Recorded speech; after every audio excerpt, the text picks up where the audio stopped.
దేవుని బిడ్డనని చెప్పుకోవడానికి నువ్వు ఎందుకు ఇష్టపడట్లేదయ్యా? కొన్నిసార్లు మనం కూడా అట్లనే ఉంటామండి.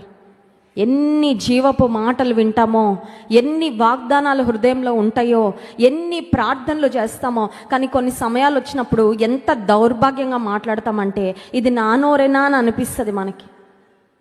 ఇలాంటి మాటలు ఎలా వచ్చినాయి నా నోటి ద్వారా?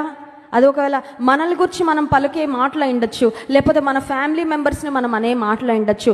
మనం ప్రేమించిన వారి మీద కొన్నిసార్లు మనం అప్సెట్ అయిపోతే ఈ నోరు ఏమైపోతుందంటే అవుట్ ఆఫ్ కంట్రోల్ అయిపోతుందండి, మన వశంలో ఉండదు.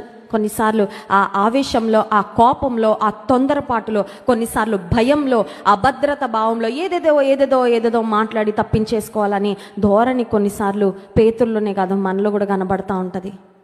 పేతురు యేసయ్యతో తనకున్న అనుబంధాన్ని ధైర్యంగా చెప్పాల్సిన పేతురు దాన్ని రహస్యంగా దాచిపెట్టేస్తూ ఉన్నాడు. చెప్పుకోవడానికి, ఒప్పుకోవడానికి ఇష్టపడని వ్యక్తిగా పేతురు మనకి ఇక్కడ కనబడుతున్నాడు.